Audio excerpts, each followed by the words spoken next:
Hello and welcome to the oddschecker betting show. This is your fourth Royal Ascot preview, day 4, Friday's racing. I'm your host, George Elek, and I'm joined yet again for the fourth time by oddscheckers tipster Andy Holding and racing broadcaster, sports broadcaster and journalist Johnny Ward as well. We did the pleasantries in day 3. We've spoken about day 1 because we're recording this at about midday on Wednesday as well. So if it's before Thursday's racing and you're watching Friday, go back and watch Thursday. Then you can find out how Andy and Johnny are. Otherwise, you're going to have to make do with getting straight into the racing. As I say, given when we're recording this, final decks were out about 2 hours ago. The markets have just about reformed, but they are embryonic, so they could, they are subject to change. So beware of that. But at least we do know, at least for the most part, the fields for Friday's racing. And we're going to start with the Albany.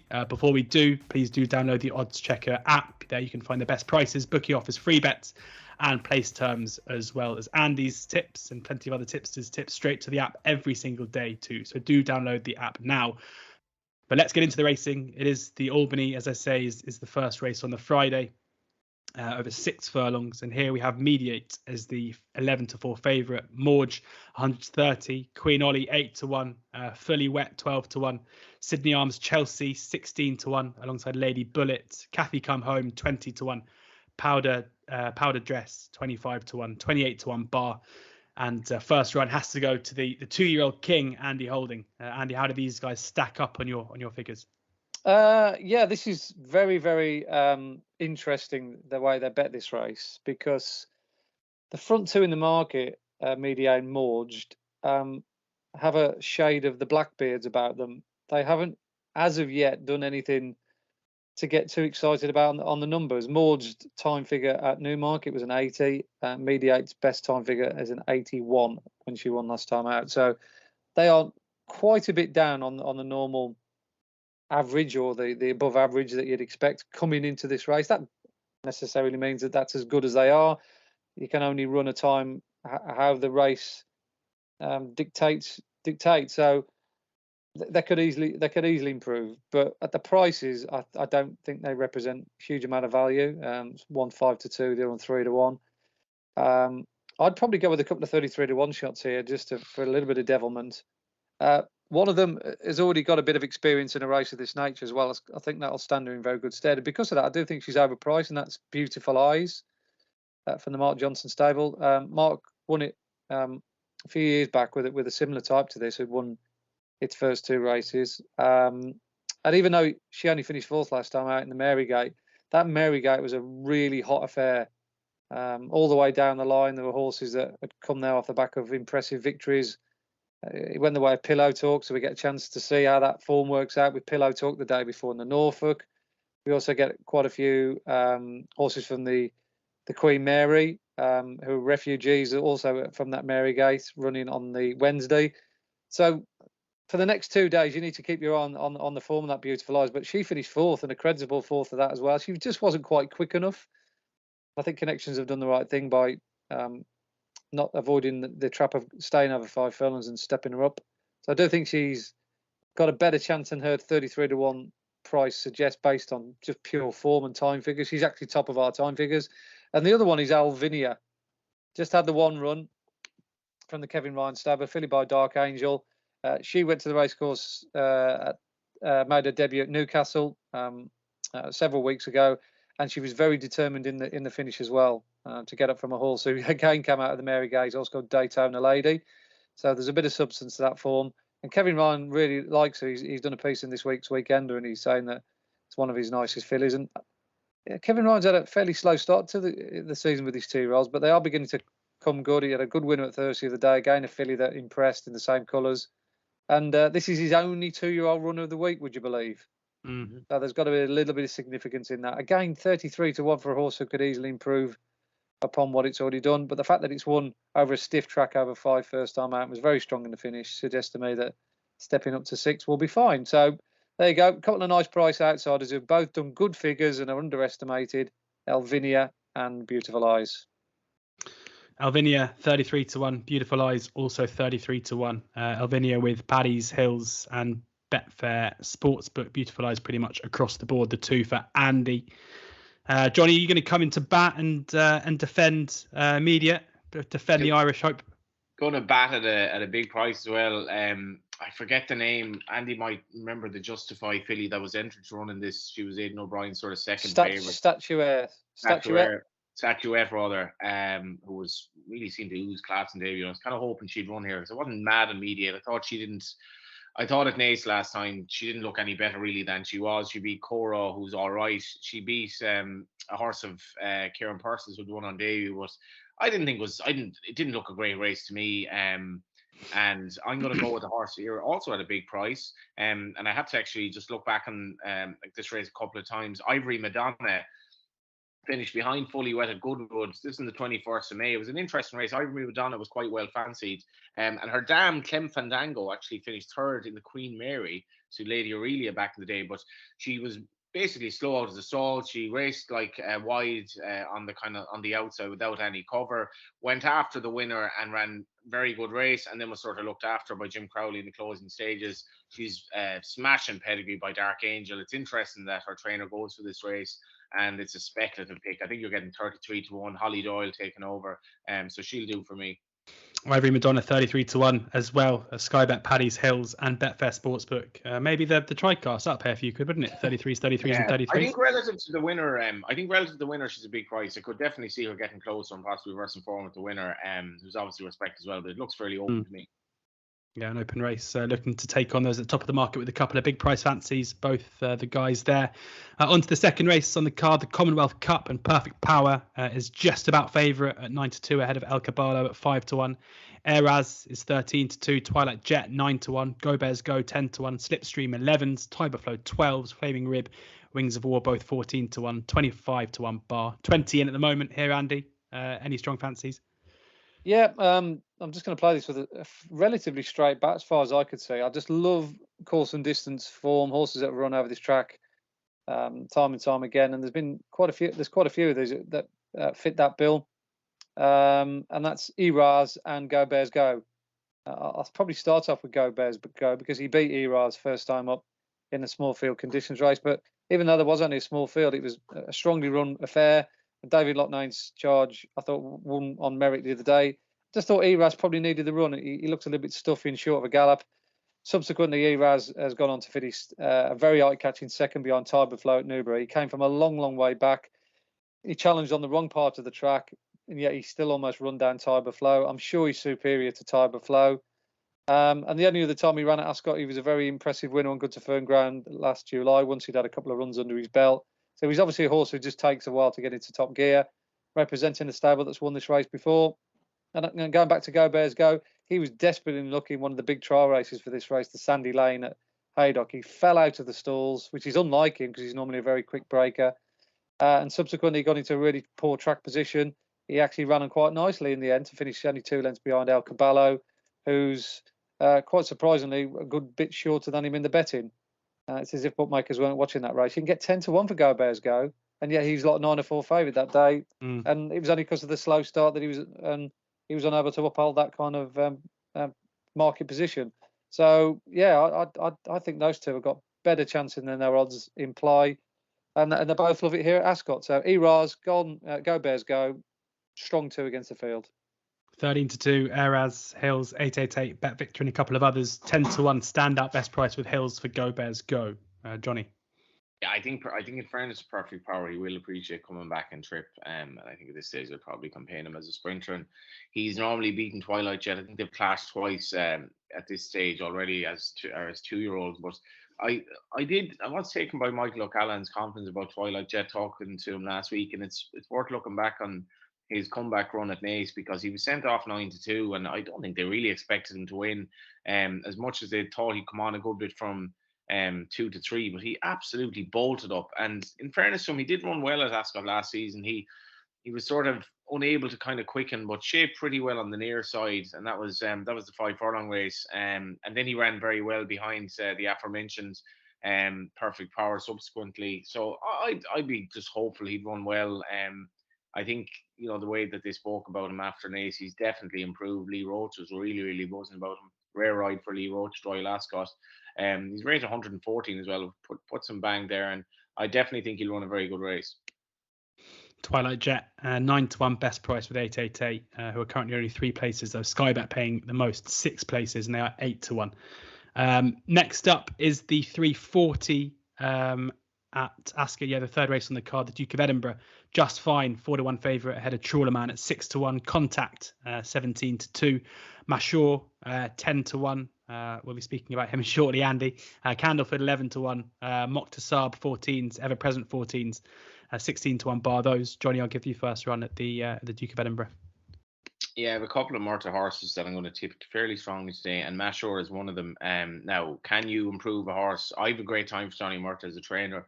I remember when he was starting off, we were at some sort of a preview, and he said he was charging 60 quid a day. And I was like, that's a lot of money to be charging in Ireland for an unproven trainer. He's like, well, I came from Ballydoyle. I want to basically do what's best for the horses, and I want to be the best, and I think he's developed into a good trainer. Can he improve one from Sir Michael South? Maybe he can on the basis of that Curra run. Just absolutely bolted up. I don't think a mile and a half is going to be any problem at all. And it's gone from 87 to 99, but could be like a late stout developer who's just no longer with Sir Michael South. Obviously has a key rival in the race, but only 2 starts for Johnny Murta, and the second one was much better than the first. And if you even look at the form of the race at the Curra as well, it's perfectly solid. The horse in second, Safe Packer, is a solid sort of a horse. I think he's a fascinating runner. Yeah, Mawj, an interesting runner there for Johnny and Andy. A horse that I'm not going to say owes you a few quid, but you backed him for one race this week. Take it away. Yeah, I was rather annoyed that he didn't run in the Wolverton Stakes. I think he would have gone well in that. I backed him at 33-1 for that race, and was quite hopeful that if he was to line up, he'd do himself justice. But look, Johnny's looked at it, he's weighed it up. He's thought, well, let's run him off his handicap mark of 99. It's the last chance we get to run a group horse in a handicap, which he most definitely is. So the hint should be taken. Yeah, 10-1's a big price. Johnny's just really good when he's got one like this, as he proved last year with the horse that won the Philly straight track handicap. The only problem is the draw 1. We've gone about the draw. It's not ideal to be pinned down the inside. Ben Cohen's got to try and get him off the inner at some stage, but provided he can jump and get himself into the first 3 or 4, and further up the field, then you get a chance to manoeuvre it accordingly. The other one's Trawlerman, a horse I put up as a horse to follow my in that 12 to follow column I did a few weeks ago. What an unbelievable run that this was by Trawlerman, first time up. He hadn't run for a little while. First run on the all-weather on a real dry surface. He went all the way around on the wing from a wide draw. He should have fell out the back of the telly, and yet he still showed guts and determination, stamina and abundance to beat a really good field in a very fast time figure. One of the only few horses that's broke 140 for the circuit time I do at Chelmsford. Anything that does that, I always upgrade. He did it. Again, he's definitely a group horse. John Gosden has always felt that. The fact that he ran him in the Derby trial last season before bombing out suggests that. And he's brought him back in handicaps, so he's looking to exploit his mark like he did with Lord North before he goes through the pattern race sort of campaigns. So yeah, 2 group horses in a handicap, Mawj and Trawlerman for me. Would you just back them both each way or both win only? What price is Trawlerman? 6-1 best. Yeah, might have to go win only with that, but yeah, definitely Mawj each way at 10s, yeah, for sure. There you have it. 10-1 pretty much across the board. Mawj, 16-1 Trawlerman is best price, as I say, with Hills, and as short as 4-1 in places. So that could be a historical price by the time this one goes out. On then to the 420, the Coronation Stakes, Fillies race, and Inspiral is the 2-1 favourite ahead of Cachet, the Guineas winner, at 11-2. Discoveries 9-1, Mangostine 10-1, Prosperous Voyage 10-1, Spanderella 11-1, 14-1 bar, 12 runners as it stands at the moment.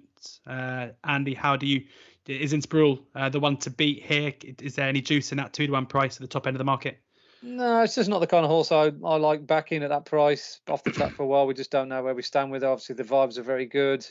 If Gosden said she's fine, then you go along with that. But yeah, it's just one of those ones I'll let win. I don't know enough about the French form because of lack of figures to know where we stand with quite a few of those. So it's a really, really difficult betting heat. The one I do like as a horse, and I thought he ran really well behind Cachet in our Guineas, was Prosperous Voyage. a very consistent horse, a real big, likeable unit.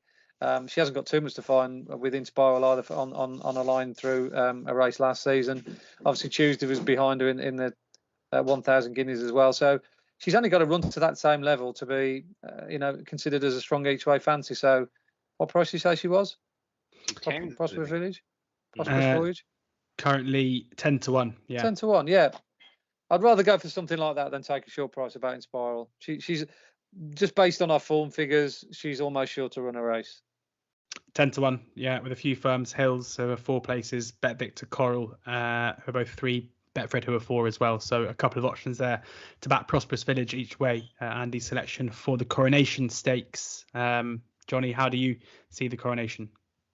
She used the same selection. Like I just saw it in the Guineas, it was a really nice run. I mean, if you look at it sort of a furlong and a half, 2 furlongs down, you don't think she's going to get within a neck of the winner. And the form obviously ties in then with the French Guineas. There isn't much sort of between the 3 of them, but I think she might be slightly underestimated because she's so consistent. She's very genuine. She'll stay on. If there's a strong pace, it'll suit her because probably might want a mile and 2 maybe looking at her. If you're the Forgiven type, Tenebrism was 11 to 4 in the Guineas. She's now like 16s or something like that. She seems to have had her issues, like those. She's such a big gap between her first start and that revelation of her second start.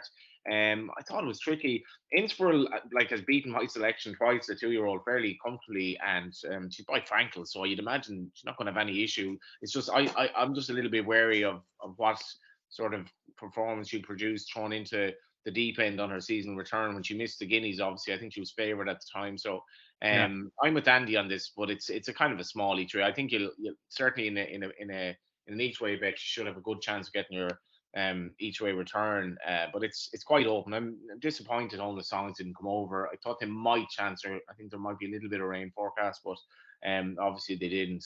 She would have been very hard to beat, I would have thought. Yeah, Prosperous Voyage 10 to 1.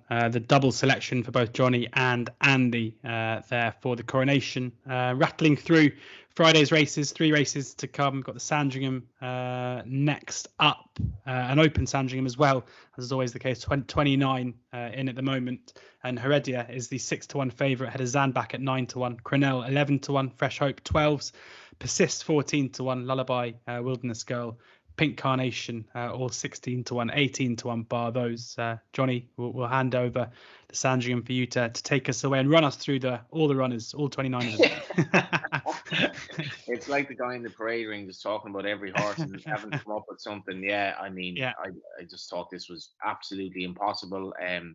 Sigamia, who comes over, I think she might be the only Irish horse in the race, won very well won easily enough at Clarny last time. And obviously her form, if you look at her Leopardstown run behind Homeless Songs, she wasn't disgraced at all. And she's been kind of taken along probably quietly enough for a race like this. And that, in fairness, that race at Leopardstown, she didn't have the speed to go with Homeless Songs, who just produced this remarkable turn of foot. But relative to everything else, she ran okay. She's drawn 25. I have no idea how that's going to work out, but her form backs up. She's run behind Concert Hall as well as a 2-year-old. And William McCreary does not run horses at a meeting like this thinking that they wouldn't have some sort of chance. 22 to 1, that'll be my selection. But yeah, I mean, I'm lying if I'm saying I'm confident about Anthony here. 22 to 1 best price. That is with William Hill for Johnny's selection there. Andy, never a man to shy away from a race. Any strong views? Yeah, I have got a strong view in this race. I always look what Charlie Fellows runs in this because he's already proven that he quite likes this race. He won it with Thanks B, was it a few years back, 3 years ago, and he won it with an Onassis, that very good mare in Philly 2 years ago.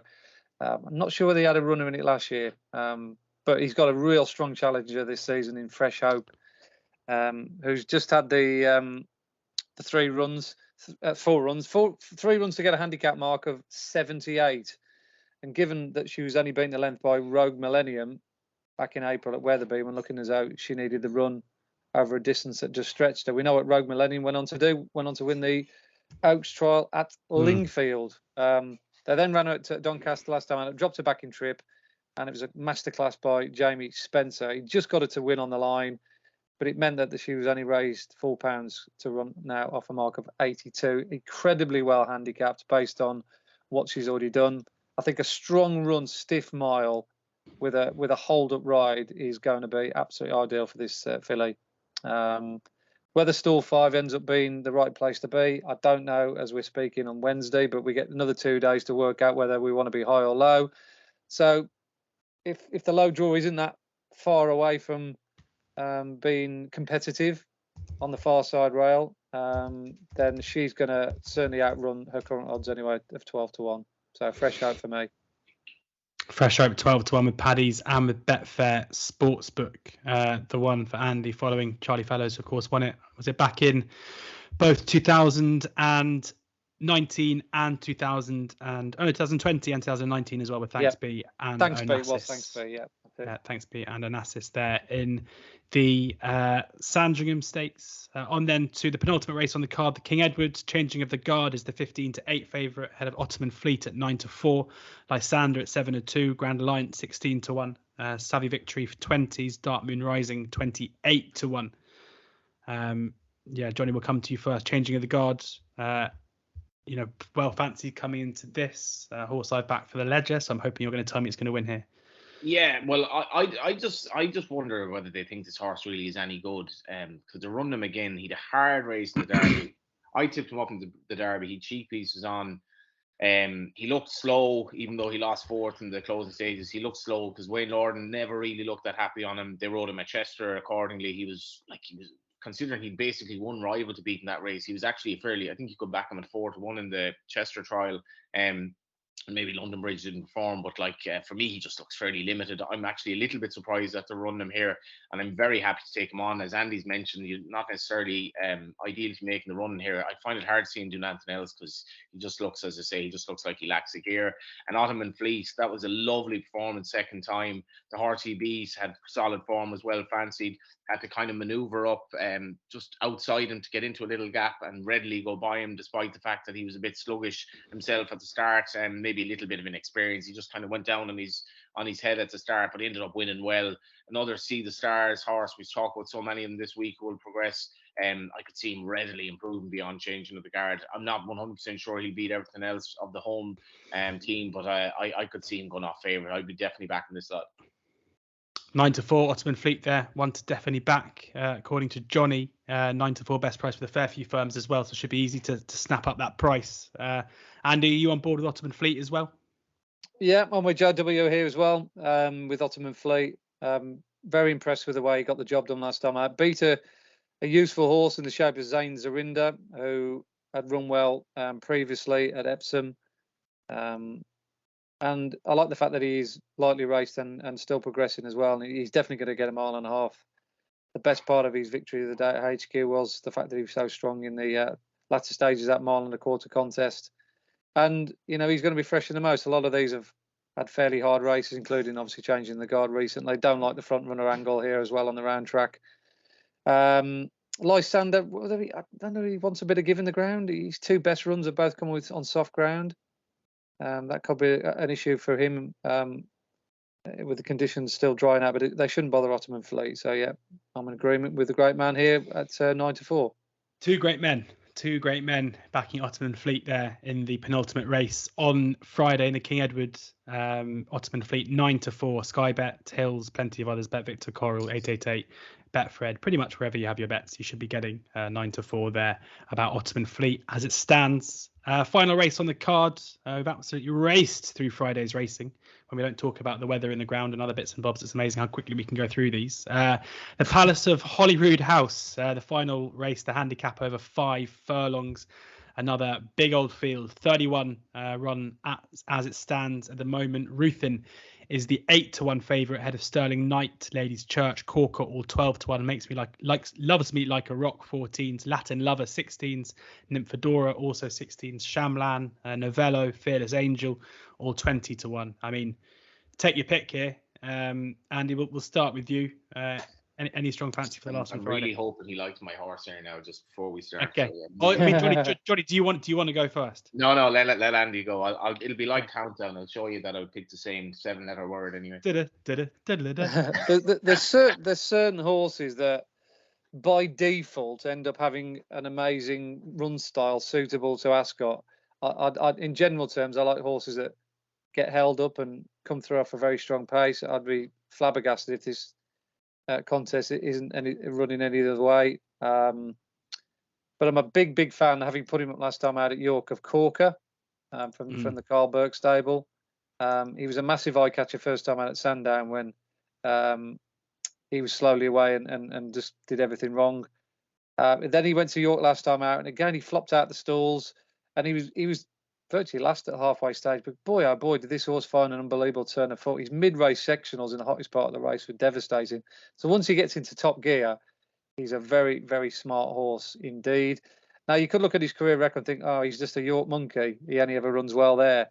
But if you go back and look at his run here last year at Royal Ascot, he's on the coattails of the likes of Perfect Power, Go Bears Go, Project Dante, Cadder Monster, and several others, including Twilight Jet. He was fourth in his 7 of that group on the far side. So he's got Royal Ascot form to call upon as well. But he's a much better horse than that now. So providing, again, still 24, ends up being the right place come Friday, then I'd expect a big run out of Corker. Corker, 12-1 best price with 888 Sport, 10-1, 11-1 General. I'm guessing by the lack of scream from Johnny, that wasn't the same the same horse. It's got to be an Irish horse, surely. It is Ladies' Church. Yeah. I generally don't think bookmakers have warmed to this idea that Churchill horses just generally do improve from 2 to 3. And I mentioned Sacred Bridge, who was in that Leopardstown race with Sigamia, was 5th. Sacred Bridge beat Ladies' Church, and they clashed the Corona Group 3 as a 2-year-old, beat her 4.5 lengths. When they reopposed at Cork, despite the fact Sacred Bridge rated like 110, she barely beat her by a neck. And the way Ladies' Church travelled, she absolutely cantered through the race, had to weave a little bit of a passage. Now, you could get really, really kind of excited by the fact that she's running off 98 and she's running a horse rated so much higher than her, so close. It might be that Sacred Bridge has not really progressed because there were a couple of horses rated in behind that shouldn't be finishing as close. But she's, as I say, she's a rare enough Churchill in that she's very, very quick. The Dam is a 5 furlong winner. She's, again, I think that it's well worth looking back on that reappearance run at Cork, in the sense of how she travelled, very nearly beat a horse rated higher than her. This is her 2nd run of the season. Nothing to suggest she won't come on another little bit more. I think she loved the hustle and bustle, the strong pace. She'll be ridden very confidently, and hopefully she can beat all 47 of them. 30 others. Yeah, so hopefully so. And again, as I say, George, we're getting like 6-7 places, 6 places anyway in some places. Yeah, could be 7 on the day. Could be 8 on the day, to be honest. Yeah, I mean, I can also give a favourable mention to Johnny's pick as well. It's a horse that I've put up a couple of times last season as a 2-year-old. I think the day when she beat Pen on Hills, I put her up that day, and she ran against. I think she ran against Sacred Bridge again. Yeah. The next day. But yeah, I mean, Sacred Bridge is very highly regarded to Johnny from the Giant Lion stable. It was a good race. There was lots of depth. I think Elliptic had run well the time before against Power Under Me. So there's lots of intertwining form lines to suggest that, she's at least a Group 3 horse. So again, Johnny's looking to exploit a mark of 98. That looks favourable. Could be a good day for Johnny Ward if it goes in. Could be a good day for Johnny Murcher if that and both Mashur go in as well on Friday. But Ladies' Church best price 12-1, similar to Corker really, 12-1 with 888 Sport, but kind of 10s and 11s around elsewhere. That brings our Friday preview to a close. Thank you very much to both Andy and Johnny for giving up their time and sharing their thoughts with us ahead of day 3 and day 4 of Royal Ascot. We are going to be speaking again on Friday morning, giving you a Saturday preview. We thought we'd wait until final decks there so we know the runners and the riders. And also there's all important form lines that will come to light over the next couple of days as well. Do subscribe to the Oddschecker YouTube channel where you can find Saturday's preview up on Friday. You can also find all of our other previews during the week and going forward through the summer as well. And you can find all of these on our podcast channel as well. You can find on any podcast provider too. Thank you to the guys. Thank you to you for taking the time to watch or listen to this. Do download the Oddschecker app for all of your betting needs during Ascot. Royal Ascot, I should say. Best prices, bookie offers, free bets, those place terms we always talk about, and Andy's tips, as well as plenty of other tips straight to the app too. Hopefully a couple of winners in there. I have no doubt there'll be some value. As is always the case, please ensure that you're gambling responsibly.